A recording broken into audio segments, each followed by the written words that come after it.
Dragon Quest III originally came out in Japan back in 1988, just a few months after the first Final Fantasy. It was released as Dragon Warrior 3 here in North America in 1992, and would set the standard for JRPGs to come. Dragon Quest III tied into the first two games' story as a chapter in what would be known as the Erdrick Trilogy. The evil Baramos has been attacking the world, and it's up to the son of the great hero Ortega to save it. Your father Ortega had perished while fighting Baramos' minions, so you're out to both save the world and find out what happened to your father. Much like Final Fantasy I, Dragon Quest III would allow you to create your own party from scratch and choose from multiple different vocations or classes. The classes in the original Dragon Quest III were Soldier or Warrior, Pilgrim or Cleric, Fighter, Wizard or Mage, Merchant or Dealer, Goof-Off or Jester, and eventually, if you got the Book of Satori or Zen book, you could become a powerful sage. They also added the Thief class in the Game Boy Color and Super Famicom remakes, and the Monster Wrangler in the HD-2D Remake.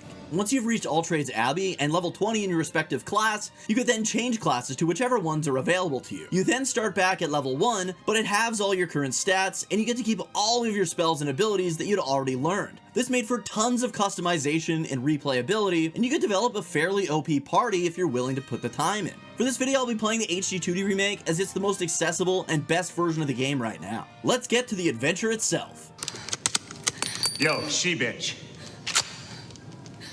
Let's go. As the game opens up, you'll be treated to a series of personality tests and questions used to determine you, the hero's personalities. Personalities in Dragon Quest III determines a character's stat gains upon level up, thus determining the hero's playstyle. Once your mom wakes you up, you learn that it's your 16th birthday, and time to meet the king before setting off in your quest to defeat Baramos and avenge the death of your father. After the king gives you the absolute bare minimum, it's off to Patty's to create our party. For my playthrough, I started off mostly as I always do, with a priest, a martial artist, and this time, I chose the new class, the Monster Wrangler. You can ask the dude at the counter to recommend the personality for your characters, or put the seeds in yourself to boost the specific stats and get the personality you think would suit that character best. Then it's off to your first part of the adventure, the village of Reeve. There you learn about the Thief's Key and head off to the Dreamer's Tower. After sneaking into the tower from underground, you climb to the top where an old man awaits and rewards you with the much needed Thief's Key. This key allows you to open any of the red doors that were previously locked, meaning you can now enter the house in the northeast of Reeve to get your hands on the giant bomb known as the Wrecking Ball,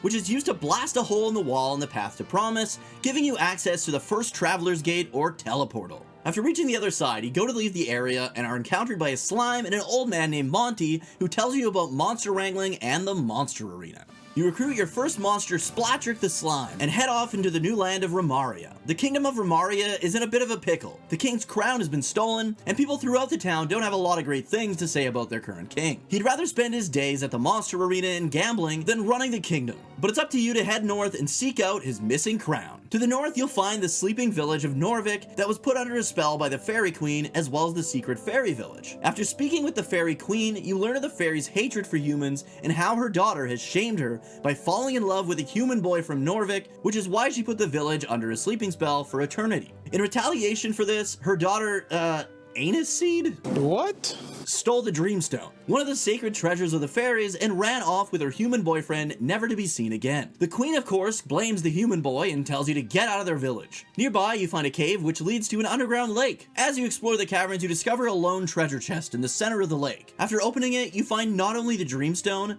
but a letter left behind by the fairy princess. The letter informs you that after their love was deemed forbidden, the two lovers decided if they couldn't be together in this life, then perhaps they could be together forever in the next, and both drowned together in the lake. Wow. This is probably the first time in an NES-era game where the developers really don't pull any punches and hit you with a burst of emotion in a twist out of nowhere.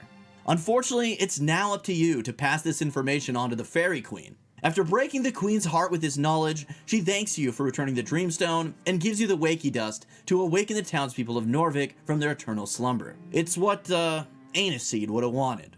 Why did they name her Anus Seed, bro? Why? Now that you've saved the village of Norvik, it's time to locate the King of Romaria's crown. You continue heading west across the bridge to discover the Skyfell Tower, where a band of thieves led by the dastardly Robin Hood is hanging out. After getting tricked by them, you track them down again within the tower and beat their asses to get back the crown. I honestly love Robin Hood, so I always let this bastard off easy. Fool me once.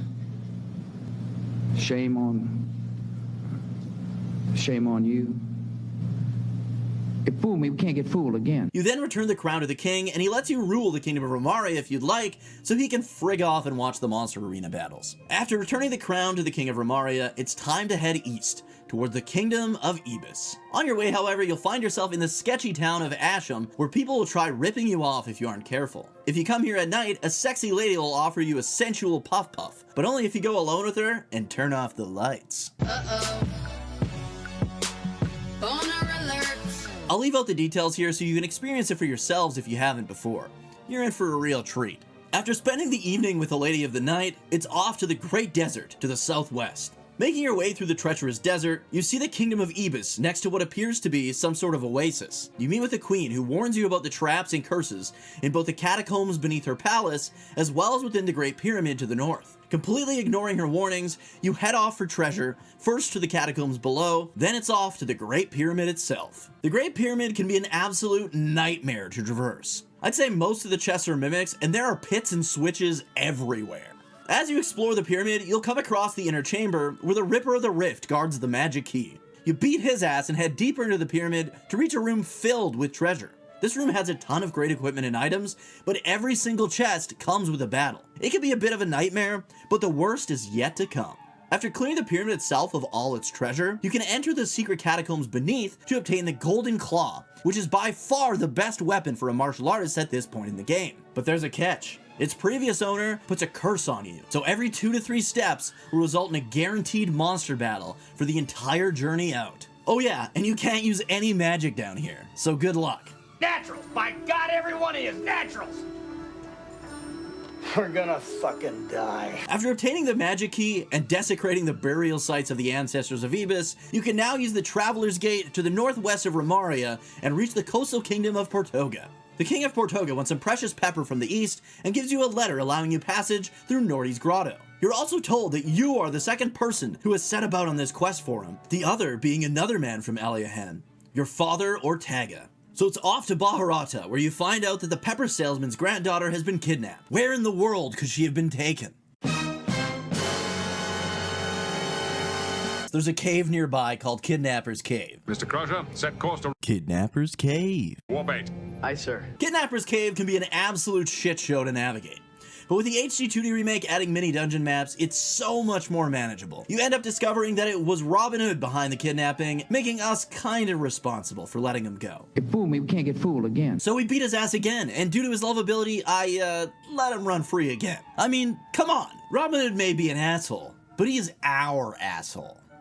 Fool me, we can't get fooled. As thanks for saving his granddaughter, you're given the pepper in Baharata to take back to the King of Portoga, where you can finally get your hands on a boat, baby. Now you've got pretty much the whole world at your disposal. First things first, it's off to Alltrades Abbey near Baharata to change classes and hit up the nearby tower to grab the Words of Wisdom, allowing you to change one of your characters into a sage. So we grind our asses off in the tower and switch classes, then set off on the high seas. Before setting sail, you're visited by a voice, which tells you about the 6 orbs that you must obtain in order to defeat the Archfiend Baramos. These orbs are scattered throughout the world, so it's up to you to track them down with your newly obtained ship. You begin scouring the world for the orbs. You find one in a haunted village, one near a pirate's den, and one in Gaia's pit, which can only be traversed with a single party member. On your journey, you'll find a small settlement that you can help grow into a bustling city, using a merchant to help run the shops and eventually take over the town. After completing this town story, you'll be given the yellow orb. That leaves 2 more. While traveling the world, you'll eventually come across the Kingdom of Minoza, where the king has recently been acting like a complete D-bag, and his people now fear him. After sneaking into his castle and eventually getting arrested, you break out of your cell and find the real King of Minoza locked up in the dungeon. He tells you that in order to free the Kingdom of Minoza from this awful imposter, you must journey to the cave in the south and find Ra's mirror. A powerful mirror that'll reveal someone's true form once peered into. In the cave, you find yourself getting beat up by mimics, but eventually make your way to Ra's mirror and then back to Minoza, where you face off against the boss troll who had somehow disguised himself as the king. Lay down the absolute smackdown on his ass and free the Kingdom of Minoza from despair. He also gives you the mod rod once defeated. Now it's off to Japan, a land that has been plagued by an evil and powerful Orochi. The Orochi has been demanding human sacrifices, but now that you're in town, it's time to put a stop to this madness. The townspeople claim that the only person able to keep the Orochi at bay has been Queen Pimiko, but it's her who's been requiring the sacrifices in order to do so. With this knowledge, it's off to speak to Queen Pimiko as you try getting to the bottom of this. Unfortunately, Queen Pimiko is racist as hell and tells you that foreigners are not welcome in Japan, and she refuses to speak to barbarians. Thankfully, much like the kidnapper's cave, there's a suspicious looking cave nearby, and inside that bitch lies the Orochi itself. Inside the Orochi's cave, you find the altar where the human sacrifices have been made. Damn, let's make that multi-headed Dagron pay. After slapping the Hydra's heads around, you return back to Japan to find Queen Pimiko all beat up and bleeding. Turns out Pimiko was the Orochi all along, and the real Pimiko was one of its first victims. She tries to make you an offer to spare your life if you promise not to tell anyone of her true form, but you tell her to shove it up her ass and finish her off once and for all. Blow it out your ass. After her dramatic death, she leaves behind the purple orb. Only one orb left, baby. In order to gain access to the cavern that leads to Baramos' area, you must get your hands on the Mountain Cleaver's sword. In order to get our hands on that, we gotta trade the mod rod we got from the boss troll for the Boatsman's Bone up north in Grimland. With the Boatsman's Bone, you now have access to the ghost ship. So we board the ghost ship, learn about the sad past of the people aboard, and get our hands on the Lover's Locket, which will allow us access to the inner sea past Olivia's promontory. Once inside this formerly protected sea, you can go to the Shrine of Shackles and finally get your hands on the Mountain Cleaver's sword. With this sword, we can head to Mount Necrogon to chuck the sword into the volcano and face off against the Garboil, the very villain who took out your father Ortega years ago. It's time for our revenge, damn it.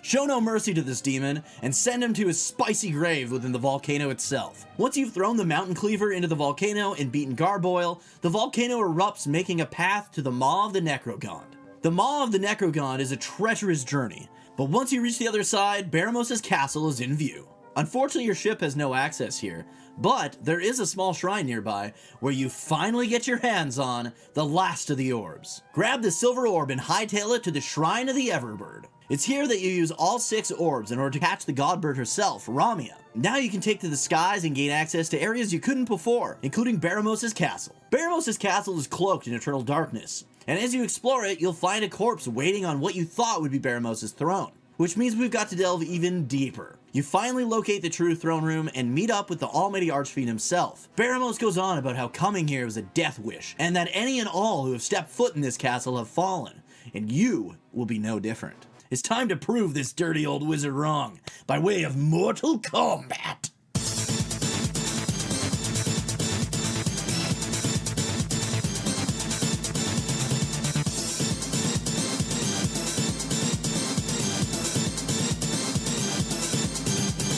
Baramos is tough as nails and has the ability to yuck your party members out of battle, so make sure you pour it on heavy once his health starts to get low. After a grueling boss fight, you prove to be victorious. You've saved the world from the Archfiend's grasp. It's time to let your king in Aliahan know of your success. Back in Aliahan, you announce your victory to the king, and the people begin to celebrate their newfound freedom from evil. You have succeeded where your father Ortega had failed before you. But before the celebrations can really get started, a powerful being wrapped in a cloak of darkness appears before you all in the throne room, stating that as long as he lives, the world will never escape despair. It was at this moment that he knew.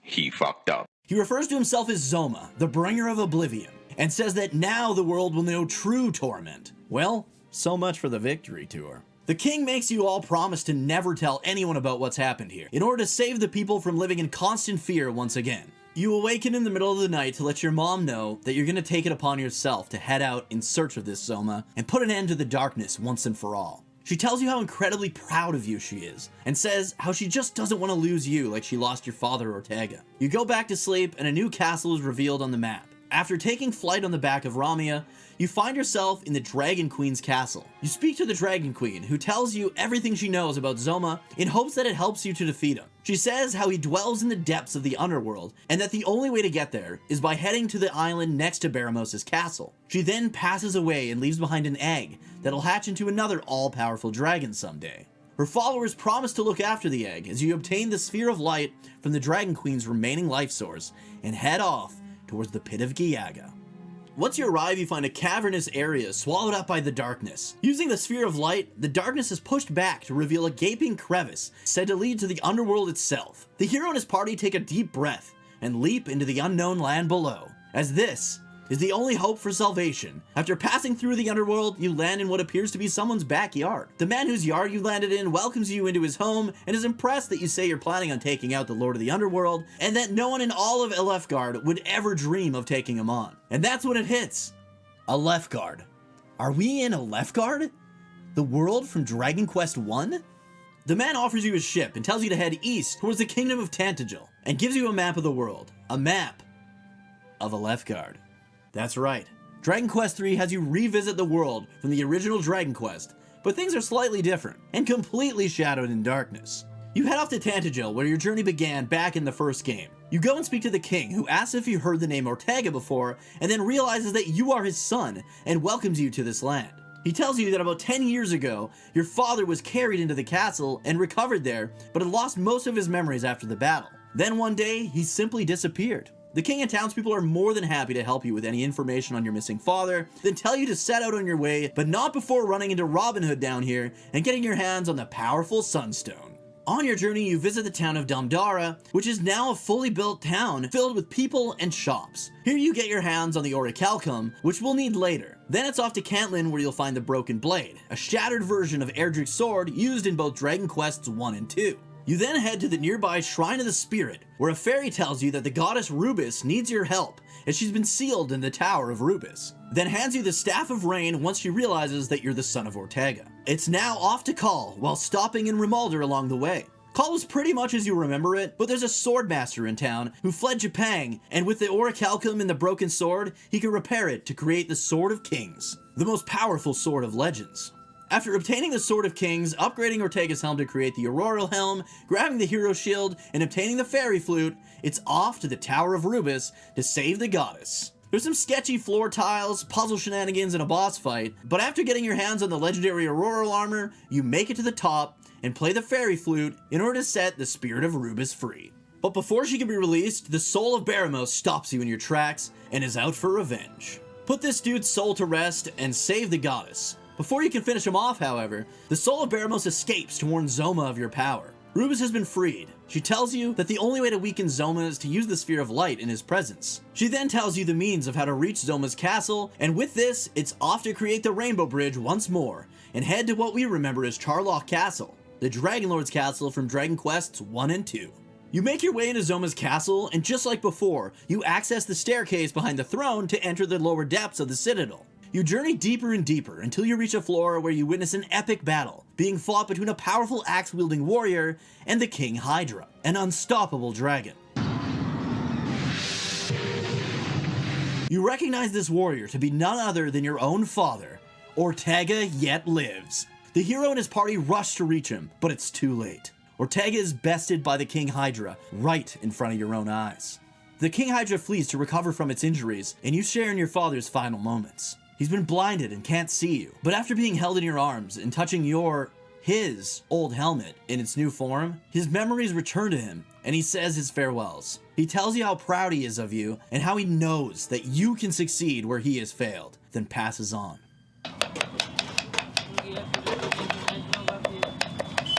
Now, it's personal. The hero and their party press forward, not only to defeat Zoma, the Lord of the Underworld, but also for revenge against the King Hydra for defeating your father. They finally reach the floor where Zoma awaits, but like any slimy villain, Zoma calls upon his most powerful minions to stop you in your path. First up, the King Hydra. Man, it felt so good laying waste to this dragon. You continue down the hall towards Zoma, but are met by another one of his minions. The soul of Baramos is here to try and stop you, but he'll fail as he has before, and you march onwards towards the Lord of the Underworld. Baramos' soul may have been put to rest, but what's left of his body yet lives and yearns for revenge. You take on your final obstacle before reaching Zoma, the Bones of Baramos. He's no joke, but with his newfound equipment and his friends at his side, the hero strikes him down once and for all. With what's left of Baramos out of the picture, it's time for Zoma to pay for his deeds. Immediately, the hero uses the Sphere of Light to remove the Veil of Darkness, protecting Zoma from harm. It's a treacherous battle, but one the hero and his party are capable of winning. In his defeat, Zoma tells you that wherever there is light, there shall be darkness, and that someday, someone else will take his place, in an era where you will no longer be around to protect the world. Then he vanishes, along with the darkness. His citadel collapses and the hero escapes to the cave near Tantagel. Once outside, light has returned to the land of Alefgard, and the monsters plaguing the land are no more. Their efforts are celebrated in Tangential Castle, and you're given the legendary name of Erdrick the Hero. The credits roll and a scene plays out within the Dragon Queen's castle. One of the high priests who is tasked with watching over the egg left behind reveals himself to be Hargon, worshipper of Malroth, the god of destruction. All shall be revealed in the sequels to Dragon Quest III, Dragon Quests 1 and 2. That's right, baby. All this time, we were playing the prequel. The hero from the original Dragon Quest was in fact the descendant of Erdrick, the hero from Dragon Quest III. It was so cool to go back and experience the world of Alefgard once more, but this time, unknowingly in the past. Dragon Quest III is so damn good, especially for the time, and this HD-2D remake did an incredible job of retelling its story in glorious HD-2D. The post-game takes you to a castle in the heavens called the Cloud's Gate Citadel. Atop it lies a mysterious dragon that'll grant you wishes once defeated, and one of these wishes is used to revive Ortega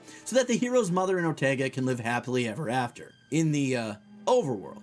I guess if you made it this far, there's no point in giving out a spoiler alert, but look closely at the original world of Dragon Quest III, and you'll realize that it's not just some mystical fantasy world, but our own reality, Earth, that Dragon Quest III's hero is from. Just like us, the player, the hero journeys from our world into the underworld or world of darkness, Alefgard, to once again save the day. I love the whole meta-ness of this concept, and it's one of the many reasons why the Dragon Quest franchise is my favorite of all time. And there you have it. I hope you enjoyed my recap of Dragon Quest III HD-2D Remake. If you did, let me know your favorite parts of the game down in the comments below. Did I miss anything? If so, also let me know down in the comments below to catch anyone up to date who also may have missed it if they're just watching this recap to get caught up on events. Thank you so much for watching this. If you enjoyed it, please remember to like, subscribe, and turn notifications to all so you don't miss the next video. If you're watching on mobile, you can also hype the video to help more people check this out before Dragon Quest 1 and 2 HD-2D Remake come out at the end of the month. I hope you have a fantastic rest of your day, and I'll see you in the next one.